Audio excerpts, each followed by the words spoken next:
The most famous human being in all of history was a first-century Jewish revolutionary. His name was Jesus.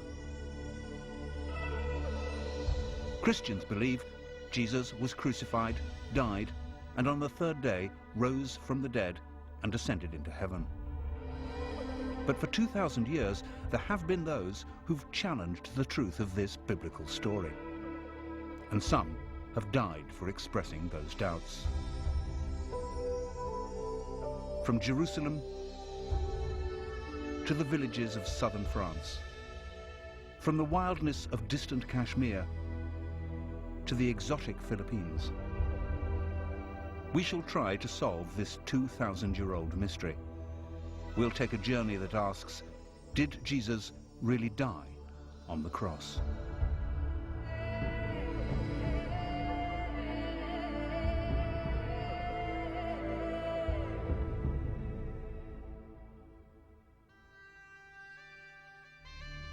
The story of Christianity features not only the most famous name in history, but also the most famous event in history, the crucifixion.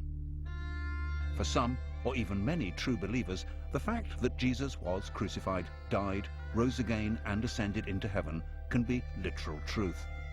But throughout history, there have always been those, sometimes Christians, who've asked awkward questions.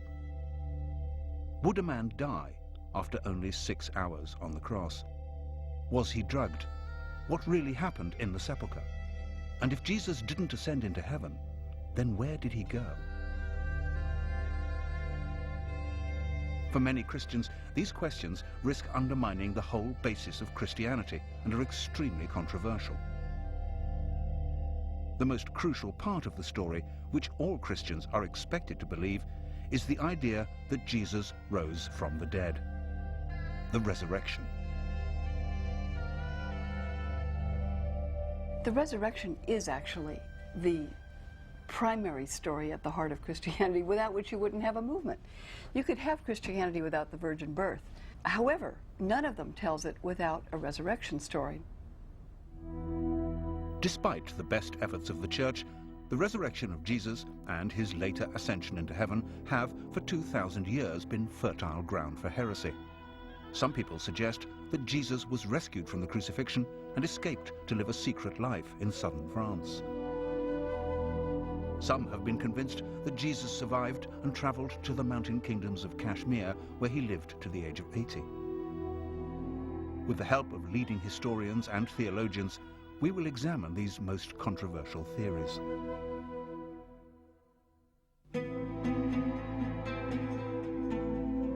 To understand what happened to Jesus after the crucifixion, we need first to look at the facts of his life.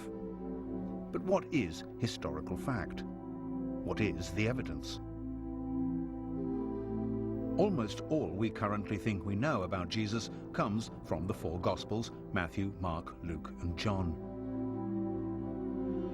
But Matthew and John are the only Gospel writers who were members of the 12 disciples, the only ones who could have been present at the events they describe. The four Gospels were all apparently written between 40 and 100 years after the crucifixion, which Roman history tells us happened around 30 AD.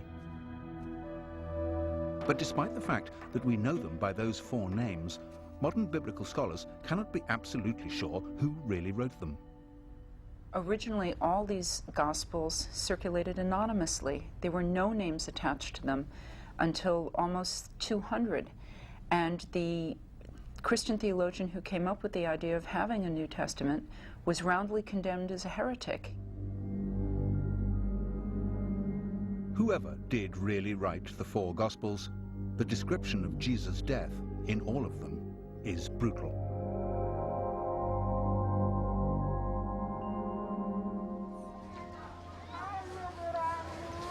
Every year at Easter, Christians in the Philippines reenact the crucifixion of Jesus. They actually volunteer to be crucified. They do it because they believe it will help them to purge their sins. For the onlookers, it's a bloody reminder of what happened to Jesus 2,000 years ago. Crucifixion was the most cruel and atrocious punishment that the Romans could inflict. And it was inflicted only for treason and only on slaves. If you were a nobleman and you were a traitor, then normally you were strangled, something much simpler and much easier and much less painful.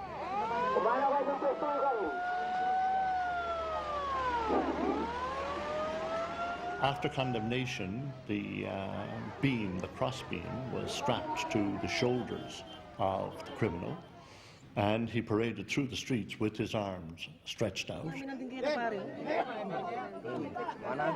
At the place of execution, then, nails were hammered into the hands and the feet.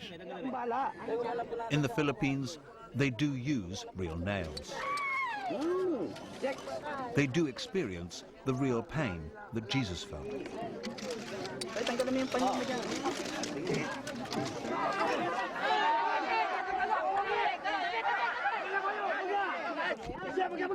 But a man nailed to a cross does not die from his wounds.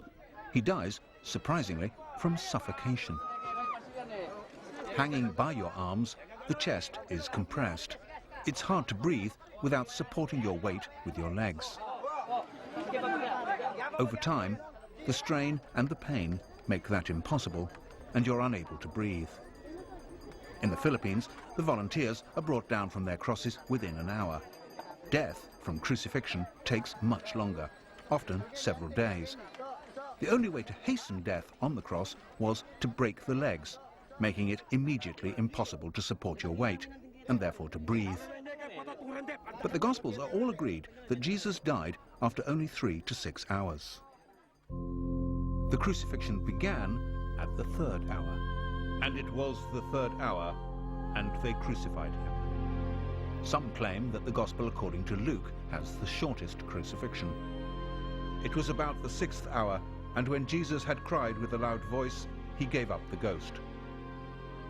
Matthew and Mark have Jesus surviving a little longer.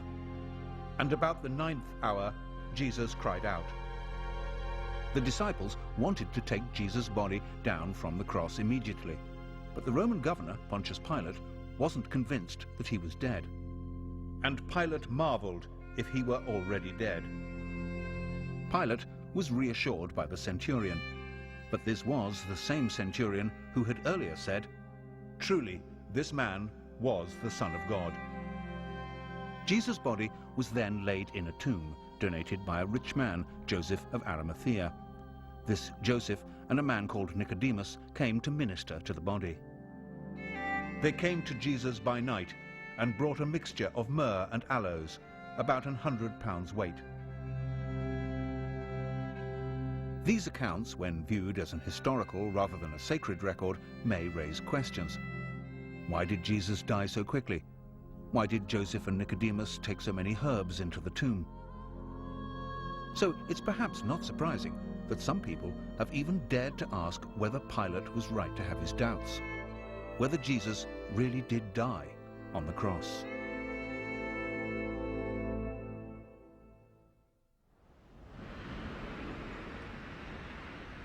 That Jesus might not have died on the cross is an explosive idea, particularly for Christians. In our journey to understand the truth about Jesus' life and death, we need to look further at the biblical accounts of the resurrection. It was here in Jerusalem that Jesus was crucified, and according to the scriptures, rose again from the dead. But in Jerusalem, one is forced to remember that we do not live on a Christian planet.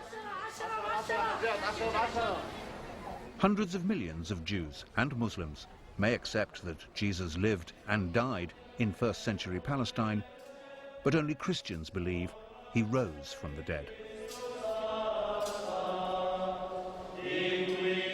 This is the Church of the Holy Sepulchre in Jerusalem, built upon what was supposed to be the tomb in which Jesus was laid after the crucifixion.